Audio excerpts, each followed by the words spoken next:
আমেরিকাতে আজকে শুক্রবার আর এখন বাজে বিকেল 4:30, ওই 4:25 মতন।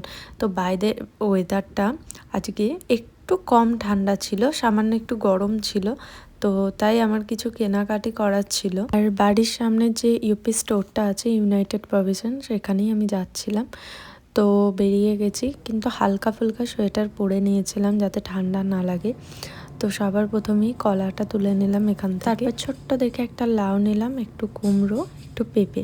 এখানে কত রকমের বাদাম ছিল, কিন্তু আমার একটু ওয়ালনাটের দরকার ছিল, তো তাই আমি একটা ওয়ালনাটের ছোট প্যাকেট নিলাম। আর এখানে এই চাইনিজ বেগুনগুলো এত মিষ্টি হয়, নর্মাল বেগুনগুলোর থেকে কিন্তু এই চাইনিজ বেগুনগুলো বেশি ভালো। একটা ব্রোকলি নিলাম, কাঁচা লঙ্কা আর ধনেপাতা, যেগুলো দৈনন্দিন জীবনে লাগে। এখানে দুধের রকমারি দেখেছেন, প্রচুর রকমের মিল্ক পাওয়া যায়। যেহেতু আমার হাজব্যান্ডের ল্যাকটোজ ইনটলারেন্স আছে, তাই বিগত 3-4 মাস ধরে আমি এই ওট মিল্কটা ইউজ করছি। তো যাই হোক, সমস্ত কিছু কেনাকাটি হয়ে গেছে, একটু ভারী ছিল, বাট তাও আমি বাড়ির পথে ফিরছি। এখানে যেহেতু ফলের সিজন পড়ে গেছে, তাই 5টা বাজার পরপরই সন্ধে নামতে শুরু করা। আর গাছের পাতাগুলো দেখুন, এখন শীতকাল আসতে চলেছে, তাই সমস্ত গাছের পাতার কালার কিন্তু চেঞ্জ হয়ে যায়। আর কয়েকদিন পর গাছগুলো পুরো ন্যাড়া হয়ে যাবে, তখন কিন্তু একদম ভালো লাগে না, দেখলেই মন খারাপ হয়ে যায়।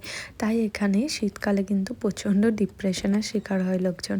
তো চলুন, কথা বলতে বলতে বাড়ি চলে এলাম। বাড়ি এসে সন্ধ্যে টিফিনের জন্য আজকে একটু পরোটা আর কুমড়োর তরকারি করলাম। তো ব্যাস, এরপর রাত্রে রান্নাও বানাতে হবে। তো চলুন, দেখা হচ্ছে নেক্সট ভিডিওতে।